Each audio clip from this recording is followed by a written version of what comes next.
So with Super Bowl 59 right around the corner, what's getting amplified isn't the greatness of arguably the most successful dynasty in NFL history, but rather simpletons blaming officiating for their success instead, and that is something the Chiefs will use as fuel for this game, something the masses might truly regret. So I've got to talk about that and so much more as I preview this rematch between the Kansas City Chiefs and Philadelphia Eagles. But first, how about those?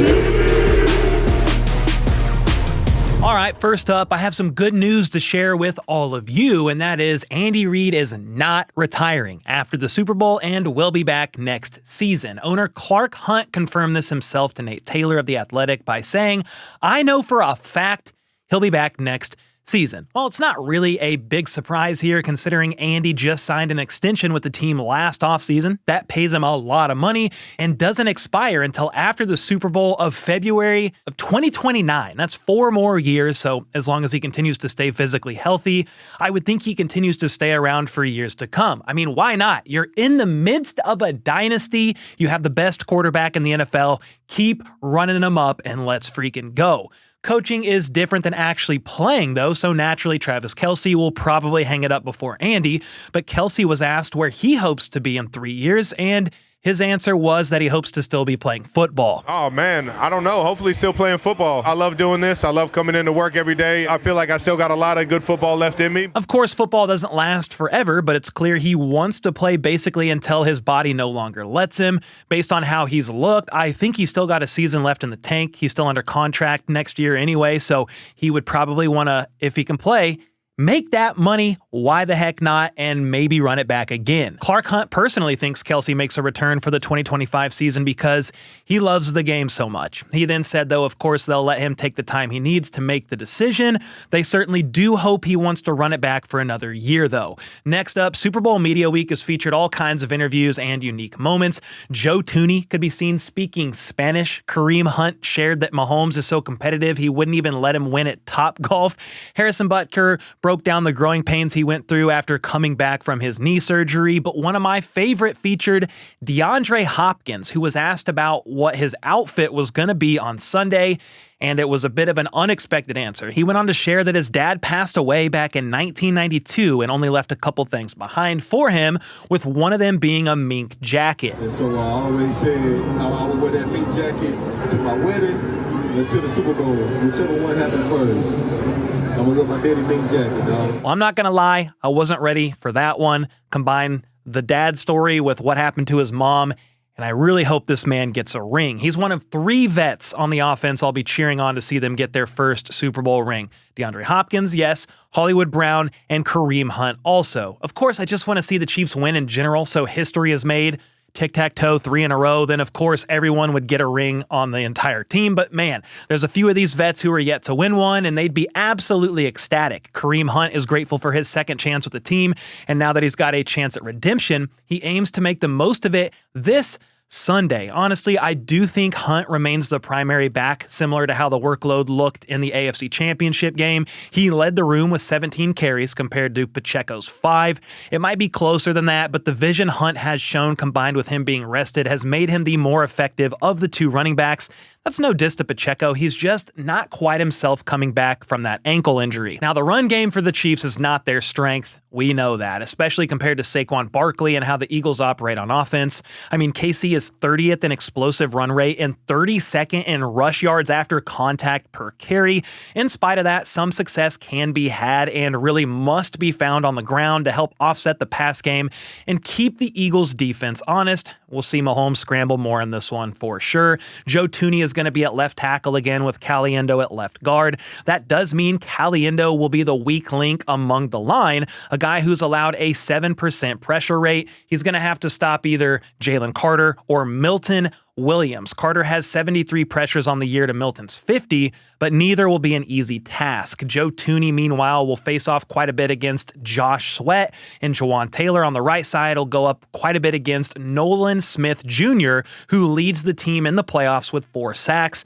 Not an easy task, but for what it's worth, the Eagles' D-line is not who they were back in Super Bowl 57. The Eagles had 70 sacks on the year, which led the league, with the Chiefs coming in second, having 55. This season, though, the Eagles had just 41 sacks, while the Chiefs were right behind with 39, but this is nowhere near the top of the league for either team. When it comes to pressures, though, the Chiefs are near the top 5 on defense with 171. Meanwhile, the Eagles are bottom 5 with 111. That's a difference of 60 pressures on the year, but the Chiefs blitz 31.6% of the time, while the Eagles only bring extra pressure 19.1% of the time over there. Pretty big difference between these two teams.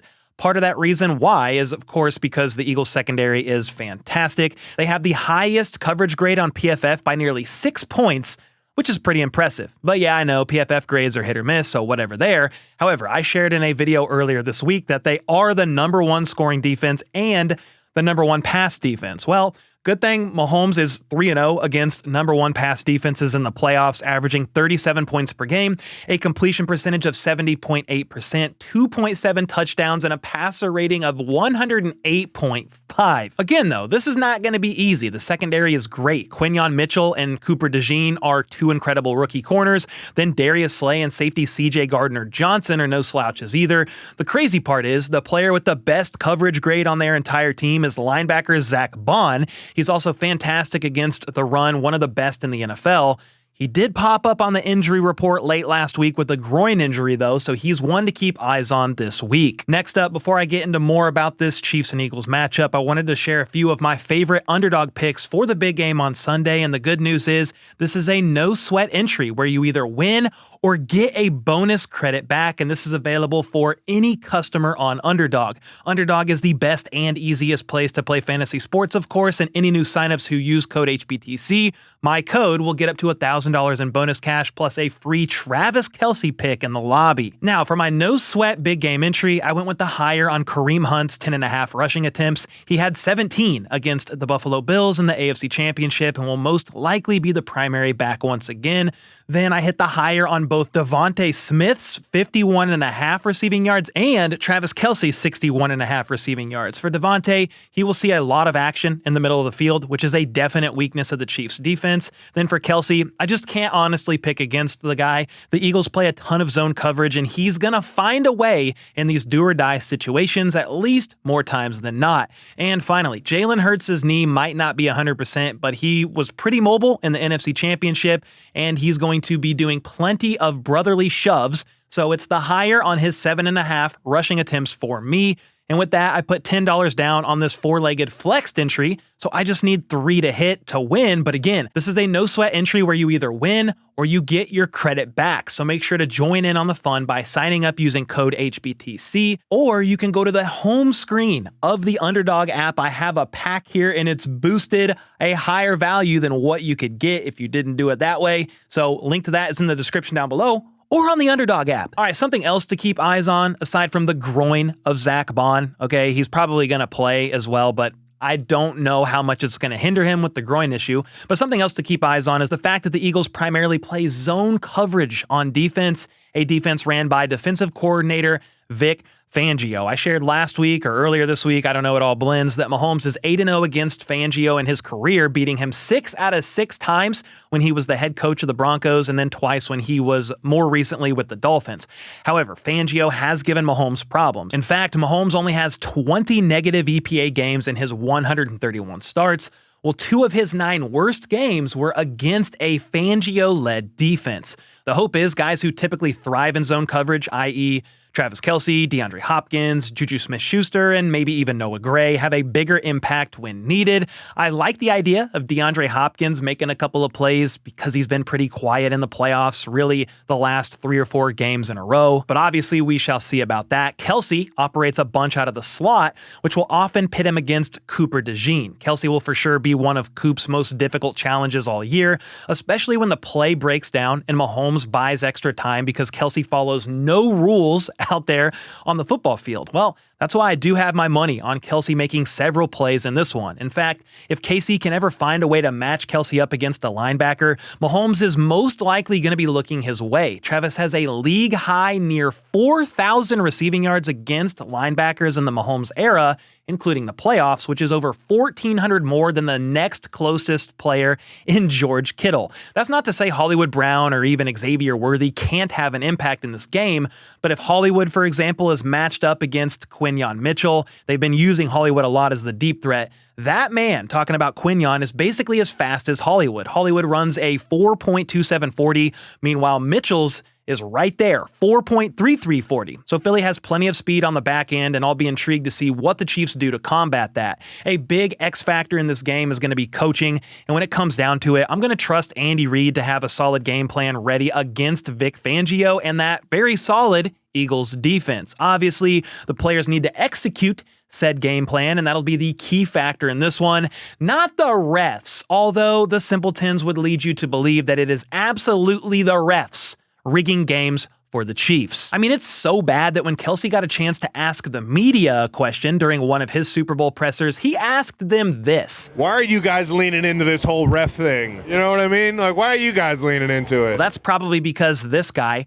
Rich Scheitenlieb, a clown and failed radio host who managed to get press credentials. I mean, it's not hard for the Super Bowl media pressers, let's be honest, but he asked this to Mahomes and Kelce during their pressers. So who is your favorite ref? Is there one that you give a Christmas card to every year, possibly? What do you love more, Taylor Swift or phantom 15-yard roughing the passer penalties in the playoffs? That's a good question.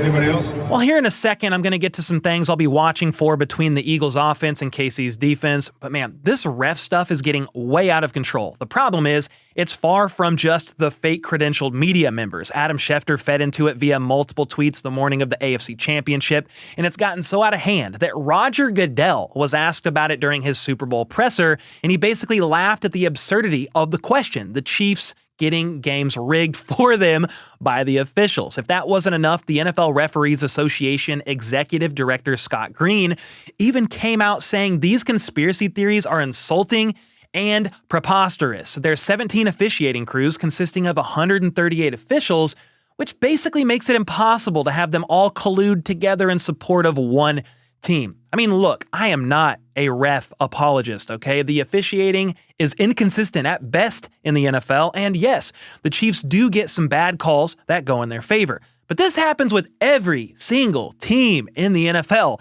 The best teams simply find a way to overcome bad officiating. The Chiefs are one of the most penalized teams in the NFL over the last 7 seasons, yet are one of the most winningest. Put that together. What does that tell you? They overcome bad officiating. They don't make excuses. They get it done. Here's another one. They are 26th in penalty yardage per game difference, which is actually in the negatives. People will then say, well, just look at the playoffs. That's when it matters most. First off, they move the goalpost every 5 seconds, but okay, let's go there. Let's look at the playoffs. Yes, KC's opponents on average are flagged more than the Chiefs are in the playoffs since Mahomes took over. Conspiracy theory confirmed, right?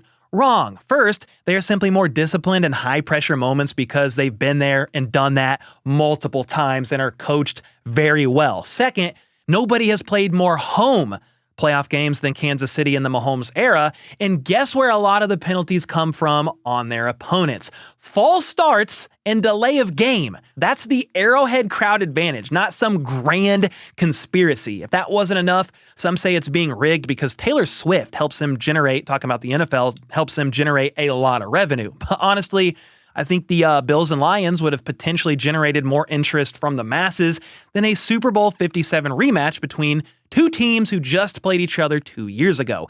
The Taylor Swift theory honestly has no real weight to it because Kelce and Swift didn't start dating until the summer of 2023. Well, by that time, the Chiefs had already made it to 5 AFC championships in a row, and they made it to 3 Super Bowls during that span, winning 2 of them. And here's the thing about all this stupid ref talk. The Chiefs players hear it. Mahomes, Kelce, Chris Jones, Justin Reid. These guys are active on social media. I mean, they may not respond all the time or anything like that, but they are active. They see it. They hear it. The discredit of their greatness, of all these wins, No, it's not because they're great. It's because of the refs. They hear it. It pisses them off. It adds fuel to the fire. And what everybody's doing is poking the bear. And they're about to find out on Sunday because of it. So nice try with the ref cop-out BS. The fact of the matter is the masses melt down because their team isn't good enough to beat the dynasty. So how about this one? Whine and complain less, you little losers, and tell your team to do better next time. It's that simple. Something that won't be simple, though, is stopping Saquon Barkley. We already know he's going to be priority number one for the Chiefs defense to slow down. Hopefully just enough. I mean, there's no completely stopping a running back this good. The Chiefs can limit his explosive runs and try to mitigate the total damage, though. If you remember, here's a good example. Back in January of 2020, the Chiefs beat the Titans in the AFC Championship, and they had King Henry. He was held to 19 carries for 69 yards and a touchdown, and that was a huge W for the defense considering on the year. Henry had over 1,500 rushing yards and 16 touchdowns. In the 2 playoff games prior to this game, by the way, Henry averaged 188 rushing yards a game. That is insane. So, while this is far from the same defense, 5 years later, it's certainly possible to limit Saquon, even if on the outside it appears impossible. If you are the Chiefs, the goal should be do all you can to limit Saquon and hopefully go up early. That should force Hurts to rely a bit more on throwing the football. You want to make a team, this is like football 101, but you want to make a team a bit more one-dimensional, and if you could do that, I like the Chiefs' odds in this one. That has its own problems as well, obviously, because Devontae Smith had 99 yards against KC last year. He and tight end Dallas Goedert are going to present problems in the middle of the field, a very well-known weakness of the Chiefs' defense. They've given up some of the most yards, success rate, anything you could think of that's a metric. The Chiefs defense has allowed it to tight ends. So Dallas Goedert in particular is going to be one to watch. He is absolutely lethal on third downs as well. Hurts has completed 13 of 14 passes to Goedert for 240 yards and 8 first downs this season. A.J. Brown is obviously an incredible receiver, one of the best in the league, but he will in theory be seeing a lot of Trent McDuffie out there. So my biggest concern is definitely going to be Dallas Goedert and Devontae Smith in the middle of the field against people like Chamari Connor and Nick Bolton. That scares me. The threat of Saquon really helps their RPO game as well and will present issues of its own, but the interior of their O-line, something to watch. They are not 100% healthy heading into this game. Center Cam Jurgens back and guard Landon Dickerson-Knee will be playing, but the question is, how will they feel/look out there in the third and fourth quarter as the game goes on? Combine that weakness, potential weakness of injury, with the fact that they have Chris Jones to deal with along the interior. That's going to be a big factor down the stretch. Jalen Hurts is one of the most sacked quarterbacks in the NFL, yet the Eagles throw the least of any team out there. He's been sacked 11 times alone through 3 playoff games, for example, so it's more than possible to get to Hurts. He can be affected by pressure as well, which will be a key in this one. Spags, blitzing, pressure. I shared how often they do it earlier on in this video, and Hurts is actually one of the worst quarterbacks in the NFL against pressure, from success rate, EPA per attempt, sack rate, yards per attempt, all of it. The argument there is, well, Hurts did great in Super Bowl 57. Well, yeah, that was 2 years ago, so hats off to him. Good job for that. Last year in Week 11, though, Hurts was 14 of 22 for 150 yards, 0 touchdowns, 1 interception, and got sacked 5 times. Sure, they won the game, but that's because of the offense, the Chiefs' offense, more than anything. Mahomes threw an INT in the end zone. Kelce then fumbled inside the 15-yard line, and MVS proceeded to drop a wide-open would-be deep touchdown pass from Mahomes near the end of the game. So yeah, definitely look for Spags to cook up in this one. You know, and something I didn't even really mention earlier is the tush push. The Eagles are pretty much automatic with that, so I'm not super concerned about the Chiefs being able to stop it. Yeah, they did it against the Buffalo Bills, but that was a JV team and how they run it compared to the Eagles, who are able to convert that 70-80% of the time. You know, maybe the interior O-line being a tad banged up could affect it a little bit. Either way, no team has really been able to stop that stupid brotherly shove, tush push, blah, blah, blah, cuss word, so I'm not really going to depend on the Chiefs being able to stop it in this one. Special teams will also be a factor, and if the game is close, I trust Harrison Butker way more than Jake Elliott. Jake Elliott is just 1 for 8 on the year from 50 or more yards out, which is a field goal percentage of 12.5%. Yikes, that is exceptionally awful. So if this game comes down to a late game field goal, I do like the Chiefs' odds in this one. Then Nico Remigio had both the longest punt and kick return of any returner in the playoffs. So maybe he breaks one off like Kadarius Toney did in Super Bowl 57 against the Eagles. You never know. All in all, this is going to be a tough game against a great Eagles team. I want to give them credit. They are well coached. They have playmakers everywhere. This is not going to be easy, but I do think the Chiefs get it done. There's a three-peat on the line. Mahomes is 12-0 in domed stadiums, 3-0 against number one passing defenses in the playoffs, 8-0 against their defensive coordinator Vic Fangio, and any two coaches that met in a Super Bowl rematch, whoever won the first game, also went on to win the second. So, hello Andy Reid and the Kansas City Chiefs. I expect Mahomes to be surgical. 3 of his last 4 games have been his highest DVOA of the season, I believe. Kelce is going to rise to the occasion against a zone-heavy defense, and Spags is going to coach a great game on the other side of the ball against Hurts, who loves to get sacked and struggles against pressure. Combine that with both teams needing a solid special teams performance, and I have the Chiefs winning 31-27. They are healthier, more rested over the last 6 weeks, and Andy Reid coached teams are 32-7 with extra time to prepare in his tenure as a head coach, no matter where he's gone. The scales tip in the Chiefs' favor, and I think they get it done. Just don't allow Saquon to go for 150, 175 yards and 2 touchdowns. Win the turnover battle. That is crucial, in my opinion, and the Chiefs should win their 3rd Super Bowl in a row. But what do you guys think? Let me know your thoughts on the outcome of this game in the comments down below. Key players to watch from both the Chiefs and the Eagles. And until next time, let's go. Let's freaking go. How about those?